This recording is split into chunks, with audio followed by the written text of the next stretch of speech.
양코TV.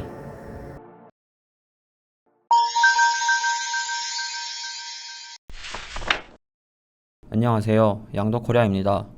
양도세를 계산하다 보면 건물과 건물의 부수토지 외에도 부수토지가 아닌 필지들을 함께 일괄 양도하는 사례가 종종 있습니다. 오늘은 이런 경우 양도코리아를 통해 간단하게 입력하는 방법에 대해서 알려드리겠습니다.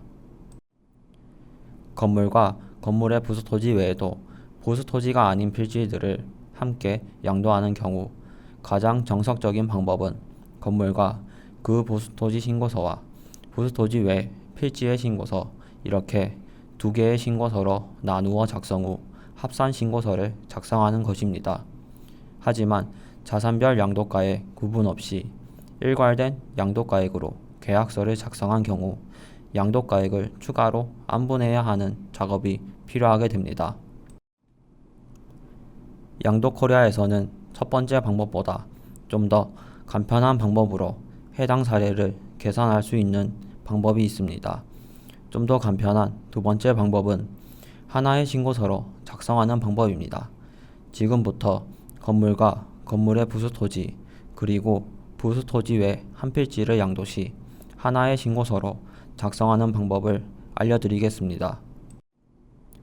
먼저 실제 취득가액의 유무에 따라 건물의 쌍방실가 또는 일방실가를 선택하여 신고서 작성을 시작합니다.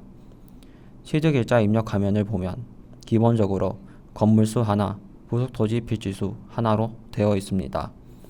이번 케이스는 필지가 한 필지 더 있기 때문에 부속토지 필지수를 둘로 늘려주시면 됩니다.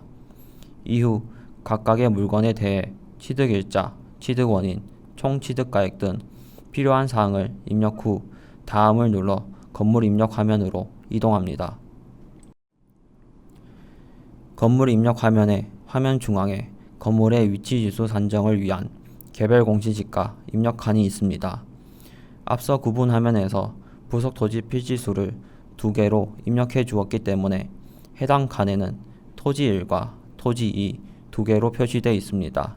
하지만 이번 케이스에선 두 필지의 토지 중 한 필지의 토지는 부수토지 외 필지이기 때문에 부속토지가 아닌 필지는 건물의 위치지수 산정에서 빠져야 합니다.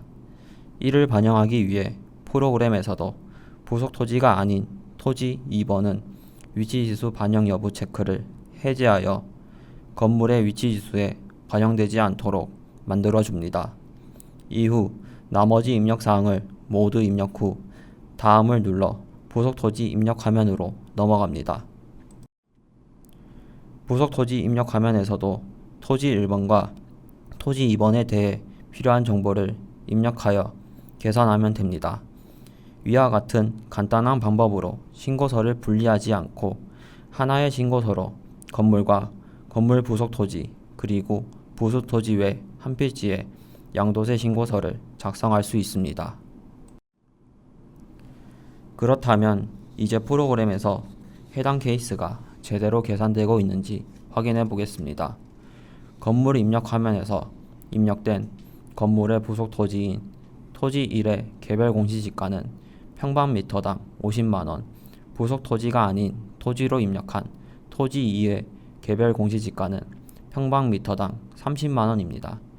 국세청에서 발간한 2024 건물 기준시가 해설집에서 건물의 부속 토지의 개별 공시지가가 50만원 이상 65만원 미만인 경우 98의 위치지수를 적용하게 되어 있습니다.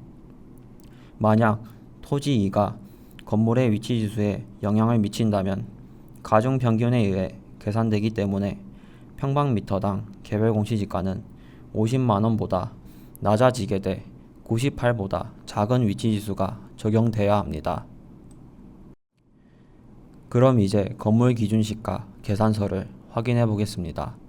건물 1의 양도시 기준시가 계산식을 보면 98로 적용되어 있는 것으로 보아 부속 토지인 토지 1번의 개별 공시지가만을 반영하여 건물 기준시가로 정확하게 계산되고 있습니다.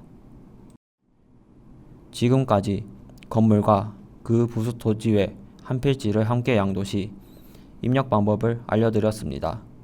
건물의 경우 각각의 자산별 기준 시가만 제대로 계산된다면 계산이 복잡하지 않기 때문에 간단히 건물 입력의 위치지수 반영 여부만 수정하였지만 주택의 경우 개별 주택 가격이 있기 때문에 추가적인 입력이 필요합니다. 다음 영상에서는 주택과 그 부속 토지 그리고 부속 토지 외 필지 한 필지를 함께 양도하는 경우 입력 방법에 대해 알려드리겠습니다. 감사합니다.